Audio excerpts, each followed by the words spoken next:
Hey, this is the Hillbilly Think Tank, and this is Spencer Keck coming at you from Hardin County, Kentucky. Sitting here in Elizabethtown, and I'm going to run for magistrate. Love to have your vote. But I'm thinking, as I'm looking out my window, dreaming of fall days in the past, hunting turkeys, hunting deer, it's that season. And turkey season started last weekend.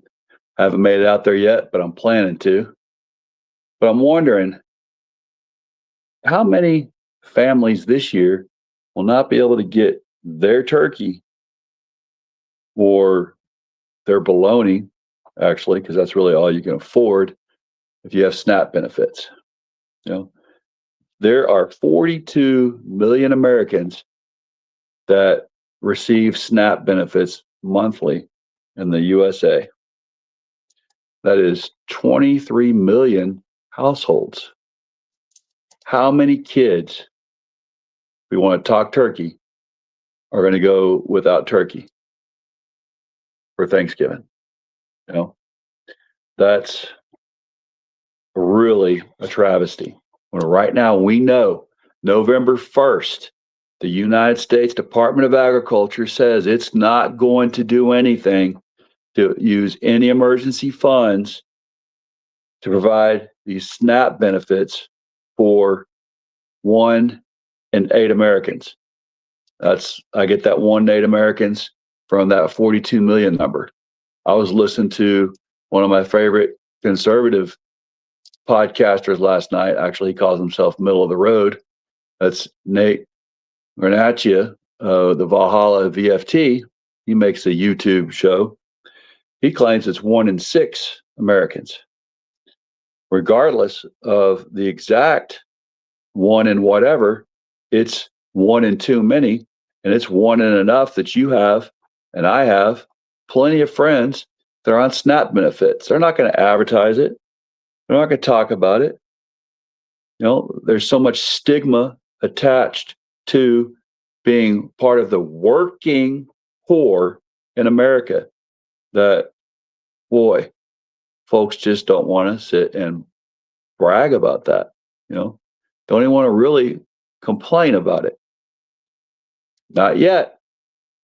But come November 1st, when it becomes obvious that those monthly benefits are not going to come our way, how many dads and moms in this country are going to sit by idly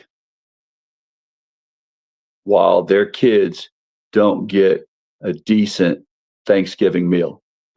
Now, in my church in Elizabethtown, we've got a little food bank.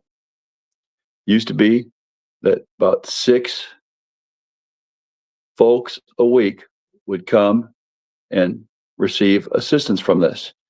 Now we're up to 6 a day. Something just isn't right here.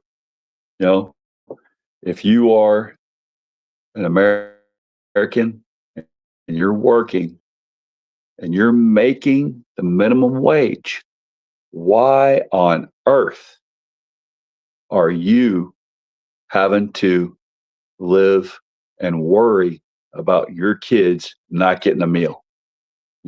I know plenty of moms, dads, grandparents, there's plenty of grandparents that are the primary breadwinners for their grandkids who they're now taking care of as if they're their kids. Myself, I'm taking care of my niece as if she's my daughter. We already raised all of our kids, but now we're taking care of someone else who needed help.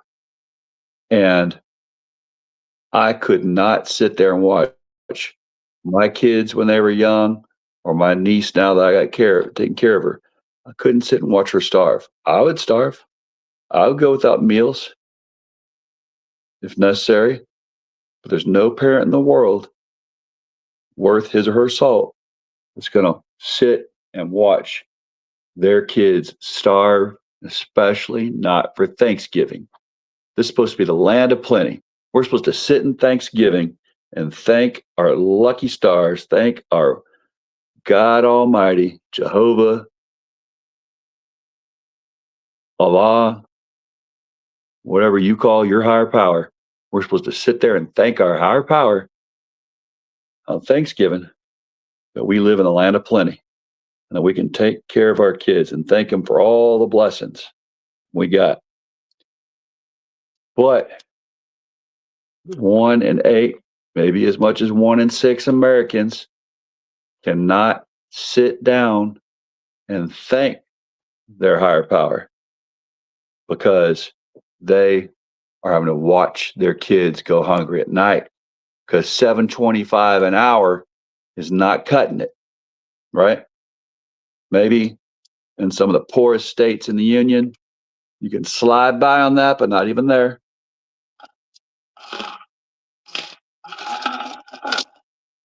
And we are not the poorest state in the union. Yes, we rank 17 out of 25 when it comes to the use of SNAP benefits. 600,000 Kentuckians are on SNAP right now. That's 13%. You know, there have been a time when our economy was hurting worse, and it was as much as 800,000. That's been about 10, 15 years though now. We've got a growing economy, especially here in central Kentucky. Maybe not so much where some of my family lives in eastern Kentucky, but here in central, we're growing, especially Hardin County. But just because there's a section that's growing doesn't mean that we don't have a section of our population also that is not seeing that steady increase, that's still working that 7.25 an hour job. You know, so what are we going to do? 23% of families with children in Kentucky are using SNAP. 13% of Kentuckians overall are using SNAP, but 23% of families with children are using SNAP. Out of those 600,000 Kentuckians on SNAP, most of them are kids. They're part of families with kids.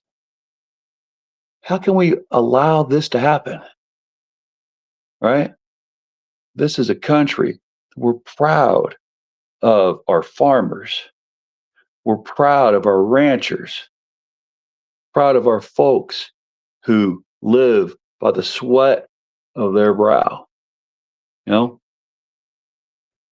how can we allow them to go hungry at night? This is not what the Christ I read about in the Beatitudes, the Christ I read about in Matthew 25. He had nothing to do with smiling at allowing the poor to go hungry.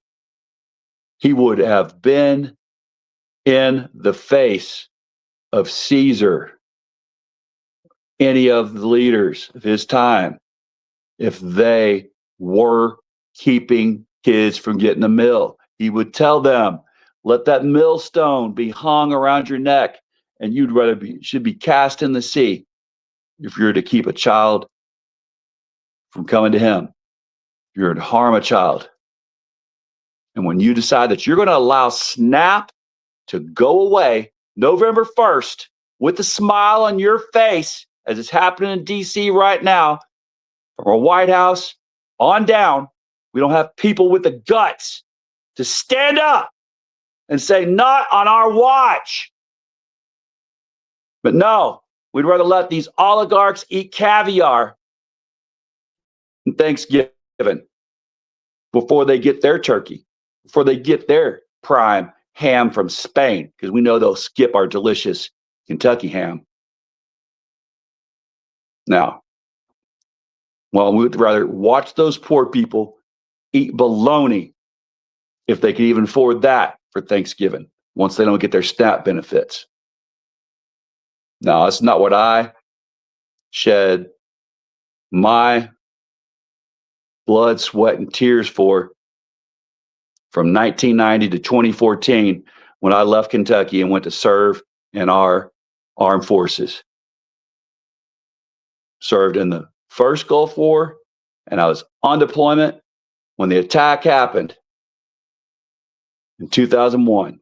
I was the first one in Pakistan, and Afghanistan to stand up against brutality and to see this type of brutality happen to the stomachs and the bodies of our Kentucky citizens is outrageous. This is not anything that my Jesus Christ would be proud of. Not at all. This is not anything in line with the Good Samaritan spirit. Not anything in line with servant leadership.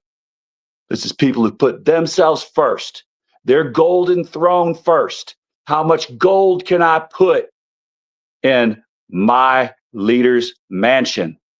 How much gold can I put on the mantle of our illustrious leader while letting our poor starve? And I don't care what you think about the adults that feed these kids, but if you think that little of a child, then obviously you don't care if the Epstein files are opened. You would hope that they stay closed because you don't want the oligarchs to be revealed to be the people they are. But you know what? That is not what my Daniel Boone would have stood for. That's not what my ancestors who came through the gap with Daniel Boone came to the gap for. They were hungry. They were starving. They wanted more in this Kentucky, in this nation. They wanted more than the elites on the East Coast were allowing them to have. They were starving their kids out, and they were happy with it as long as they stayed down. They came to Kentucky to be able to pull themselves up through the wilderness to feed off this land of plenty. And they did it. They wanted their kids to do better than them, and their kids to do better than them, and their kids do better than them. But now we'd rather have the supreme leader making a ballroom gilded with gold.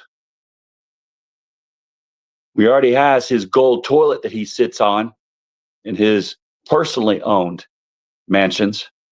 But we got to let him gild everything else in DC because he doesn't plan on leaving. Well, you know what? That's not the Kentucky that I know. That's not the Hardin County that I know. And I've been all over this state. There's very few folks, if any, in the state that have gold toilets, gold mantles. Most of us have just simple furnishings and lead simple lives and work hard by the sweat of our brow. So let's reward them for living the way the Bible said, by the sweat of our brow, working hard, proving who we are. We deserve to eat. We deserve these medical benefits. And if that's all I can talk about, that's all I'll talk about, because I've been the kid that had to dumpster dive to get some food.